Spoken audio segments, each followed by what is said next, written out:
Imaginez un instant une cathédrale forteresse. C'est une image puissante. Oui, un lieu de culte qui est en même temps un donjon.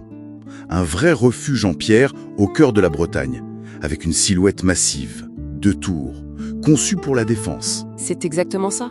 C'est le sujet de notre deep dive aujourd'hui, la cathédrale Saint-Étienne de Saint-Brieuc.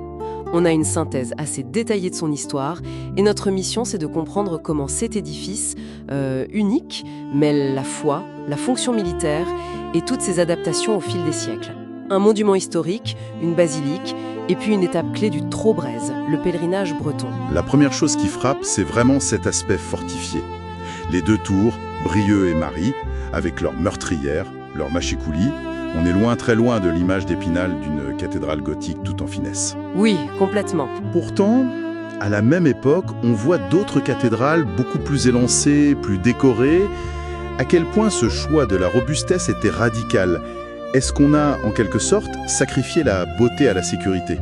Alors c'est une excellente question parce qu'elle va vraiment au cœur de l'identité de Saint-Brieuc. En fait, ce n'était pas un sacrifice, c'était une adaptation, une nécessité absolue. Une nécessité?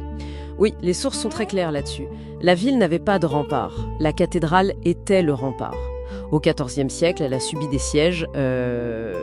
Terrible. Ah oui, notamment celui mené par le connétable Olivier de Clisson. Alors face à ça, l'élégance d'une flèche gothique, ça pèse peu face à la solidité du granit. Donc chaque pierre a une double fonction. Exactement. Chaque pierre élève l'âme vers Dieu, mais elle protège aussi les corps des boulets de canon. C'est une sorte de superposition des fidélités, à la fois spirituelle et très très pragmatique. D'accord. Donc cette nécessité de se défendre a littéralement sculpté son apparence. Mais est-ce que cette histoire mouvementée a aussi laissé des traces, des cicatrices à l'intérieur? Bien plus que des cicatrices, elle a laissé des couches. C'est un peu comme un manuscrit qu'on aurait gratté et réécrit plusieurs fois, un vrai palimpseste architectural. Un vrai palimpseste? Oui, vous vous promenez dedans et vous voyagez dans le temps. Le chœur, par exemple, il est du XIVe siècle, avec des inspirations anglo-normandes. Mais la nef, elle, a été reconstruite au XVIIIe. Après un effondrement, c'est ça? C'est ça, dans un style classique, beaucoup plus sobre. C'est un collage de 8 siècles de construction, de destruction et de reconstruction. Et ce collage continue d'évoluer.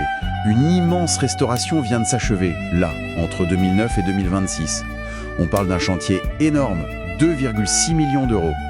Qu'est-ce qu'on a découvert? Ce qui est fascinant, c'est que cette restauration a été une révélation. En grattant les couches de peinture, de saleté, les restaurateurs ont retrouvé les couleurs d'origine. Ah bon? Un badigeant ocre sur les murs et un ocre rouge sur les chapiteaux. Et soudain, cet intérieur qu'on connaissait austère, un peu sombre, a retrouvé une chaleur, une lumière qu'on avait complètement oubliée. Restituer les couleurs d'origine, c'est un choix assez audacieux. Ça a dû faire débat, non? J'imagine que certains préféraient l'aspect de la pierre nue, plus intemporel. Absolument. C'est l'éternel débat de la restauration. Est-ce qu'on préserve l'usure du temps ou est-ce qu'on retrouve l'état originel? Et là, ici, les études historiques ont montré que cette chaleur ocre, c'était l'intention des bâtisseurs médiévaux. Ce n'est pas une invention moderne, c'est une réhabilitation.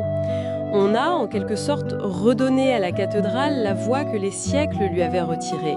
C'est un acte de transmission de la mémoire vivante. Et au-delà de la pierre, les sources insistent aussi sur les trésors qu'elle abrite. Il y a ce retable de l'Annonciation, un chef-d'œuvre rocaille, et puis le grand orgue. Le cavaillé-coll de 1848, un monstre sacré. Voilà. Et ce qui est important, c'est que ces objets ne sont pas dans un musée. Ils sont intégrés à l'âme du lieu. C'est là que la dimension spirituelle reprend toute sa place. La cathédrale, elle abrite les reliques de son fondateur, Saint-Brieuc, et le tombeau de Saint-Guillaume Pichon. Le premier saint breton canonisé. Exactement. Tout ça, ça fait que l'édifice n'est pas une coquille vide. C'est un cœur qui bat, un centre spirituel actif depuis plus de 1000 ans. Alors qu'est-ce qu'on retient de tout ça? Ce qui est fascinant, c'est que cette cathédrale n'est pas un monument figé, c'est un organisme vivant. Elle nous montre que pour survivre, l'architecture, comme une culture, doit s'adapter, se défendre, se réinventer. C'est ça, sa véritable force, ce n'est peut-être pas son granit, c'est sa résilience. Sa capacité à changer sans jamais perdre son âme. Tout à fait. Et cette restauration, qui s'est achevée en février 2026, marque le début d'un nouveau cycle. Ça soulève une question pour l'avenir d'ailleurs. Laquelle? Après avoir résisté aux invasions, aux incendies, aux menaces d'effondrement pendant plus de 800 ans, quel sera le prochain chapitre pour ce gardien de pierre?